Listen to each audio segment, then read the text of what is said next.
Rhodes arrived at Raw this week at 2:03 ET. And if WWE is going to tell us the time on the screen, we may as well document it. Also, hello my friends and welcome to Ups and Downs, the review show for pro wrestling with me, Simon Miller. As always, if you're saying, well, why should I listen to you, Simon? Well, I say, why should I listen to you? And now we're at an impasse, we must joust. But we shall take the finger of power and I shall tell you what I thought was good and what I thought absolutely sucked. And yes, as always, do not forget the asterisks. It's a positive Pete show, because wrestling is there to entertain us, so we may as well be entertained. Let us ooh those D's. Bless these newfangled Raws too, because we did not start with the Raw opening promo, and we had a match on a wrestling show. Think of that. It was all tied in because it was the New Day with Jey Uso taking on the Imperium, so not only do we have a blood feud, but the Intercontinental title was bang in the middle. Now, it did kind of make me laugh, because in the early going, we sort of told the story that Gunther wasn't going to get in there unless Jey Uso was ready to thwack. The ring general wouldn't do that. He would just march in there with some kind of weapon and he'd try and kill you, because the dude is crazy. Xavier Woods and Kofi Kingston were also going after Ludwig Kaiser and Giovanni Vinci because I hate those guys. This didn't work, because instead, New Day went flying into Simba the Steel Steps. Seriously, poor Simba. He is having a terrible 2024. Why can't people leave him alone? Kingston then got tied up in the Boston Crab by Gunther, which was very strange, because Gunther is from Austria. And I think Jey knew this too, because he got in the ring, he just slapped him round the face. Like, if you're going to do moves, make sure they're from your hometown. Got him all warm though, so he did accept the hot tag, where of course he went in there with the yeet strikes, and he did a bunch of super kicks. What else? This is when Gunther got in there properly with Jey Uso, so it was essentially chops versus crossbodies. But when Uso went from the spear, he got chopped. When Gunther looked at the New Day and he gave them some chops, this was like eating meat. He also hit a Rainmaker, which of course is going to send the internet melting down for a 1-2 ooh, when he made the classic mistake, because he stole Jey Uso's taunt, he went to the top of the turnbuckle, and he went to do a splash, and he missed. I thought, that is bad storytelling. Gunther would never do that. Vinci then tried to help, but he got hit with a three-way 1D when we took out Ludwig Kaiser with dives. So as I mentioned the other day, yep, put it in your books, another wrestling show has happened, and we absolutely gotta die. He also made the Vinci found himself all alone, so he did get hit with the Uso splash for the 1-2-3, and as we would discover later, because of this, on next week's Raw, it is now Jey Uso versus Gunther. Stood up and I shouted, oodalali. Now the fact we are doing it then and not at WrestleMania means, of course, in my opinion, Jimmy Uso will probably stop his brother from becoming the IC champ, and then we can do that match at WrestleMania instead. Look, as long as we build it right, it will still be super duper good, because they have a hell of a past to talk about. And also, I like the human side of wrestling. They have probably been dreaming about this since they were a fetus. That rules.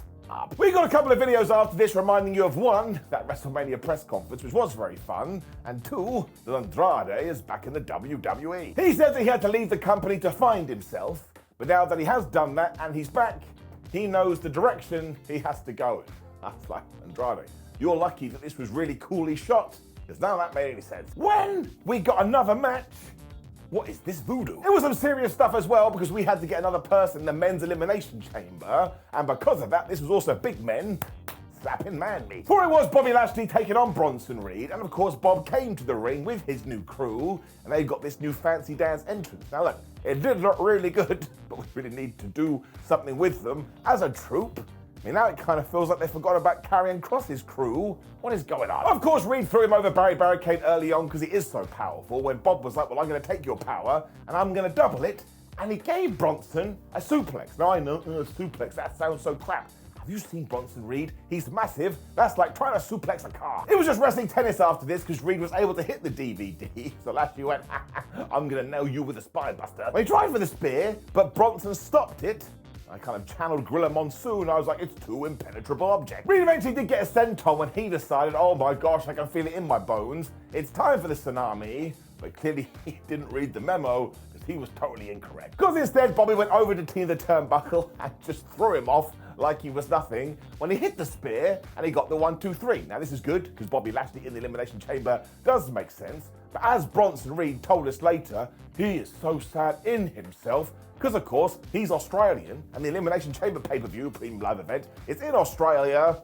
So now he has let everybody down. I assume that he will be there though, because that is just the most obvious thing in the world. But as always, if you give me two trucks and they plow into each other, I will be a happy man. Does that sound weird? Yes, it does. up when we just had the best segment. Because Jackie Redmond was again in the stands talking to Sami Zayn. He was like, listen, man, when you're in like sports and you say you're going to do something and then you don't do it, that can be really embarrassing. And I tell you, that's happened to me a lot in my career. The thing about 2024, though, is that Sam doesn't care about any of this because he has a renewed confidence and he has all this self-belief, so much so, he is going to win the world title. I was like, damn it, yes. So there's no way we're not doing this on purpose. Otherwise, WWE is just mega trolling us. But once again, because WWE is trying a bunch of new stuff when it comes to presentation, even though they were in an empty arena, all of a sudden Shinsuke Nakamura appeared on the big screen.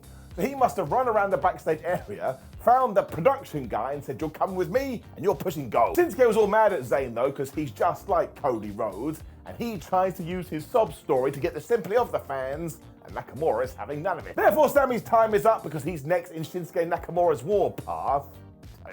I don't know where this came from, but I really like anime villain Shinsuke Nakamura. I really don't know why this worked so well. I just think it's because it was so damn different. And when you do something out of the box, box-like structure, your eyes take notice straight away. Also, I'm very excited about this Sami Zayn thing. We'll talk about it later, but just for being creative, give it an up. It was big time angles next too, because out came Cody Rhodes. I should have checked the time really, but I did. The dude is still so massively over, so all these naysayers really need to go to one side, and he made it triply clear, yes, when we get to WrestleMania Night 2, it is me versus Roman Reigns. So if we backtrack on this now, you're probably going to incite an actual riot. Cody also mentioned how overwhelmed he was by the social media reaction that got him to this point, so much so, doesn't really know how to repay them. My hand went up. I was like, I do. Finish the damn story. Cody also admitted that he's getting emotional, but he doesn't want to get too carried away here because, of course, he doesn't want to be a crybaby. I was like, what the Rock said. This also triggered Rocky Sucks chants. As always, I was like, Toto, we ain't in Kansas anymore. As Cody made it very clear, this is quite the task I'm up against, because do not forget one Dwayne Johnson may be the most famous person in the world. He then played the clip of The Rock on Pat McAfee show, which is the first time we all saw, wait a minute, he is going bad guy. And man, Rhodes dealt with this so well, because on that show, The Rock had told him to take a chicken nugget and stick it up his ass. So Cody's like, wait a minute, what am I meant to do? It's a really great point. I mean, if you tried doing that, you're probably going to jail. He also accused the People's Champion of not being a very good listener, because if you actually go back to what he did say, he never insulted The Rock's ancestors, but as we do know, that's the problem with Rocky. He's a terrible listener. The American Nightmare also hasn't forgotten that The Rock laid his hands on him, so now there's only one thing for it. He's gonna have to hit him back. I was like, oh my gosh. At some point, we're gonna get some variation of Cody versus The Rock. Plug me in. This is when Seth Rollins walked out, and I was like, man, he must be pissed because nobody even said his name. And actually, that was kind of true, because he even said to Cody, you know what, look, I did want to face you for this World Heavyweight Championship, but given the last week or so, you are doing the right damn thing. And that's because Cody does indeed have to finish his story, not just for him, not just for the WWE Universe, and not just for his dad, but it's in order to stop Roman Reigns. Because if Roman does win at WrestleMania 40, there's going to be a dark cloud over the WWE, because the tribal chief will turn up even less, and he'll basically keep this championship hostage. Man, that's a great way to spin it. Rollins did want to know what the plan was though, because look, let's go back to WrestleMania 39. That didn't work out very well, and if we now do skip to the future, the bloodline is even more powerful, because now they have The Rock. It's like, man, this is turning into a comic book movie. It then switched over to Star Wars because Seth was like, actually, I was the person responsible for Roman Reigns, at least in a small part, because we did debut together over 10 years ago, and I taught him a lot about how to be an asshole. So listen, I'm very, very sorry, but now I need to make amends. It all just comes together and it means only one man can be Cody Rhodes' shield, and that's Seth Rollins. I was like, Seth, not only is this one of the best promos you've ever cut, but that is a hell of a line. He then threw the microphone down and walked away as Cody was all smiling like, oh my gosh, I brought you up so well. So surely now on WrestleMania Night 1, we are going to do Cody and Seth versus The Rock and Roman Reigns. So I ask you this, my friends, how the flub did we get here? This is so damn easy to watch though, and I implore you do find some time to do this today. And honestly, man, all the plaudits to Cody and Seth. They have put this story on this back, and they are making an absolute meal out of it. Give it in that. However, I do have to point out that yes, while everybody is talking about it on the internet, we probably did need just one line from Cody Rhodes to explain why he arrived on SmackDown and said, I'm sorry, Reverend, I cannot face you at Mania. Then a week went by and he went, lol, just kidding. Now, he did kind of speak about this, but I think it had to be right on the nose. For example, he could have said, The Rock told me he felt so bad about his own family and that he wanted to remind the world about all the wrestling families. And then there I was at that press conference. What did he do? He just talked about his own and he crapped on everybody else's. I wasn't going to stand for it. Now, it really isn't a huge deal because I am so hyped up for what we're going to do at WrestleMania, and that's the point of wrestling. But yes, if you want to say there's a slight logic plot hole here, I can't debate that, so it does get it down. But look, we'll all be over this in a few weeks, and we're going to get a tag, and we're going to get Cody versus Roman. Everything is okay by me. It was then over to the women's elimination qualifiers after this, as it was Liv Morgan versus Zoey Stark, and I tell you, we got 2 great videos featuring on them beforehand. Let's do more of that. Now, I still must believe in Zoey, because I was a bit like, well, I'm not 100% sure he's going to win here, although now we do have a little bit of an issue, because Liv did have her hand raised, which makes all the sense in the world, but when it comes to Stark, sound like a broken record, she did all that stuff with Trish Stratus, she did all that stuff with Becky Lynch, and we really haven't done anything with her. They really did go at it though, as Liv was able to hit the code breaker, which is when Stark came back with a bomb of power. And when Liv tried for the Oblivion, she was stopped with a kick that was super. Again, I ask you, what else? Amazingly, I think she then tried a Phoenix Splash, which I've never seen her do before. And maybe she should never do it again because she totally missed. And essentially that meant she was all oogly boogly, where Liv Morgan was like, haha, I can hit the Oblivion, and she got the 1, 2, 3. Now, of course, this works very well with her own narrative, because she keeps promising us, Rhea Ripley, I'm coming for you, and now she's in that chamber, so if she does win it, which she won't, but don't tell anyone, well, your opportunity is right there. My main takeaway from this, though, is that when you look at the lineup for the Women's Elimination Chamber, it is totally stacked. I'm going to put it on the line right now.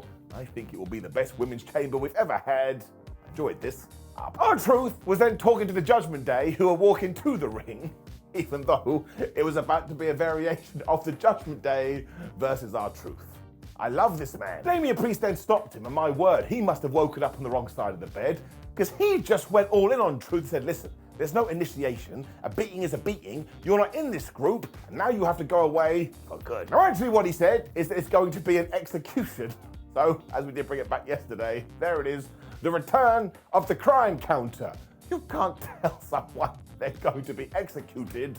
Rolls up to 2. Truth then had a mini meltdown, and he was backstage before doing his entrance on the phone to The Miz, going, please, Miz, I need you to be here, even though The Miz was miles away. So Adam Pearce had to walk in and be like, Truth, I really need you to do this match. I mean, your music is playing. I tell you, we do not give enough love credit to Adam Pearce. He is one of the best general managers ever.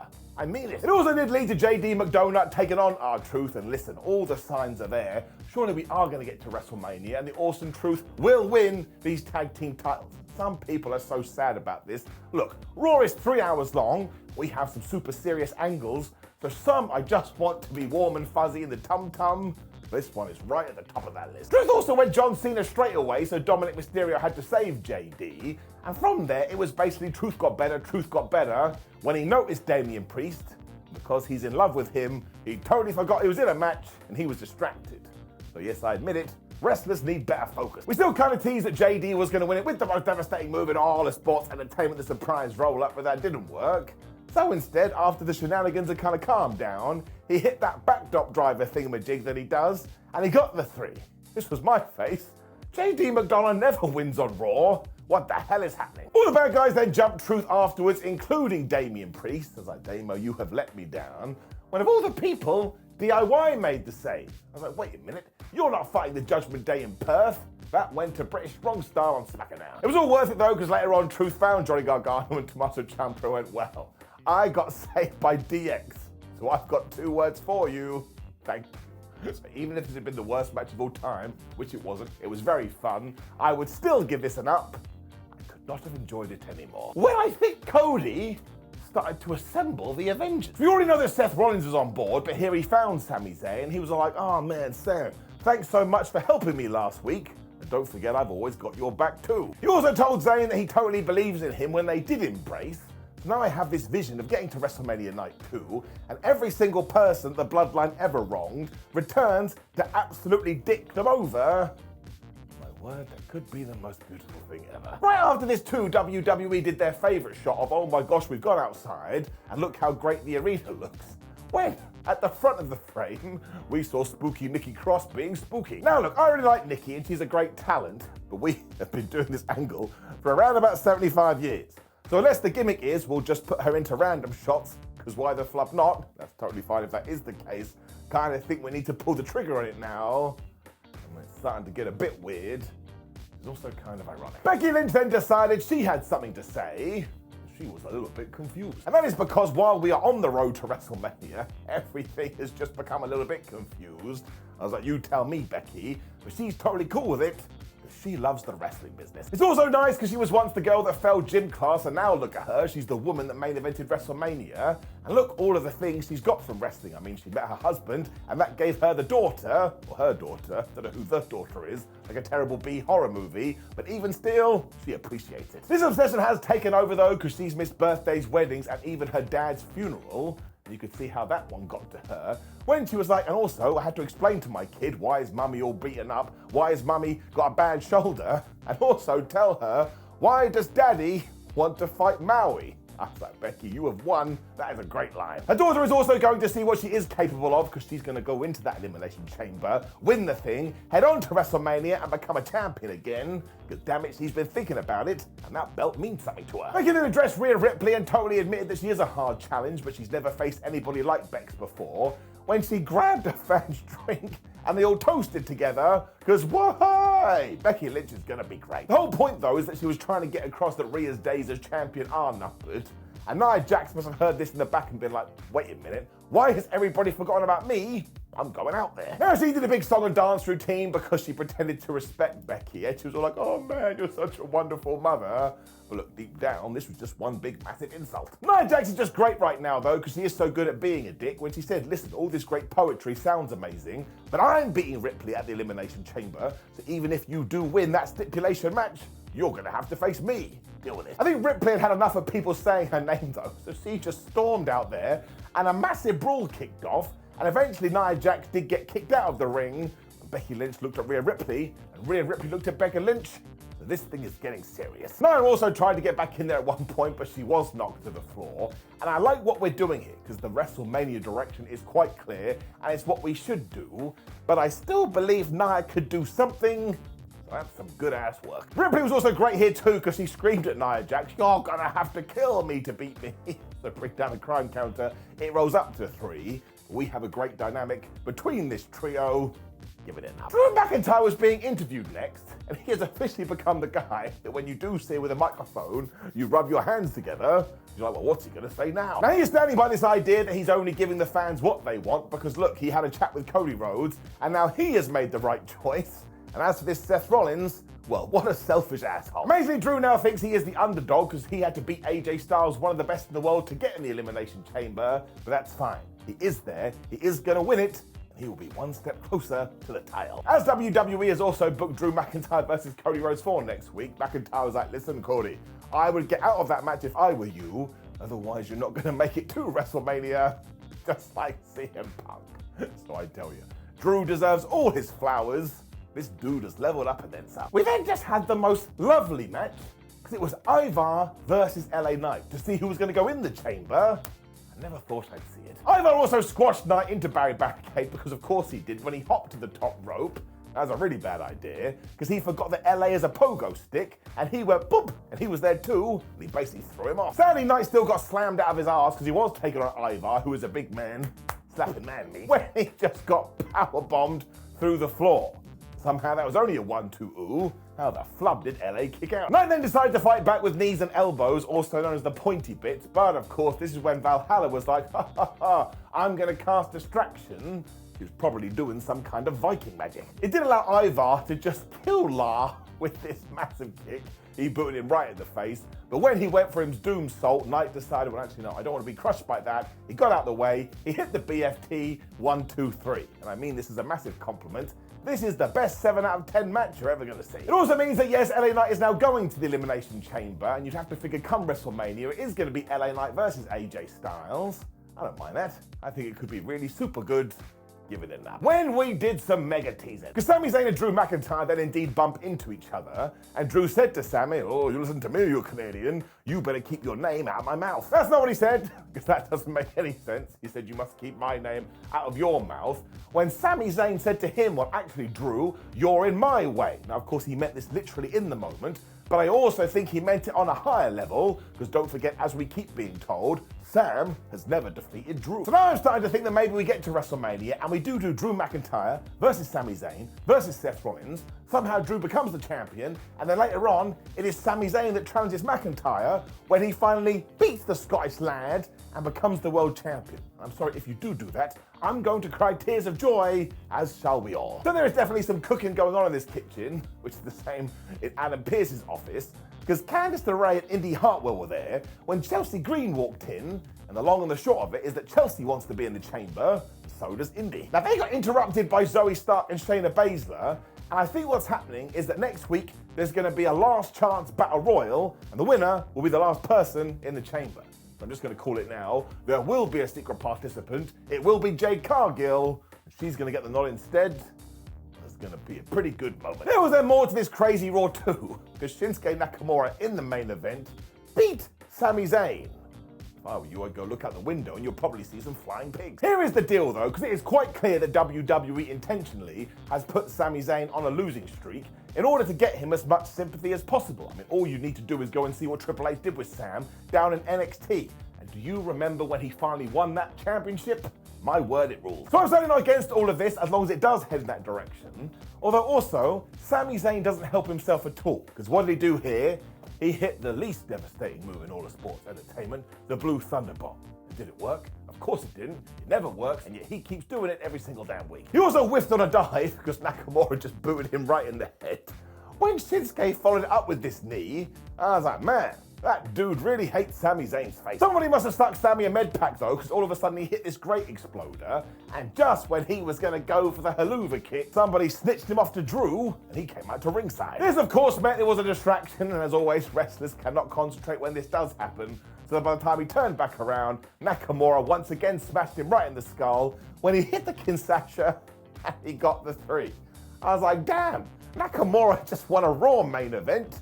If you're in hell right now, turn the heating up. The bad guys then attacked Sami Zayn when Cody Rhodes made the save to make up for last week. And man, he whipped all of their asses.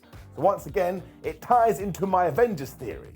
I think we are crossing the streams for a reason, and we have to wait and see. I do think it's going to be lovely though, although I don't get how Shinsuke fits into all of that. I mean, he is a little bit like the sub-boss right now, but in terms of finishing Raw, I'm going to give it an up. If nothing else, it was a really good match. And it means once again that Raw overall does get an up, and I tell you the main reason I'm so into it right now. Do you remember a few years ago when those 3 hours would just be like, oh, it's laborious? That ain't the case now at all. It zooms by. Dare I say it, it's a pretty good show. Also, make sure you click the video on the screen, which is Ups and Downs for Collision, so you can hear about all my thoughts on professional wrestling. Like the video, share the video, and subscribe. Get in those comments and let me know, 1, what did you think of Raw, and 2, what are the main events of WrestleMania going to be? But also, enjoy the week, my friend. I'll see you soon.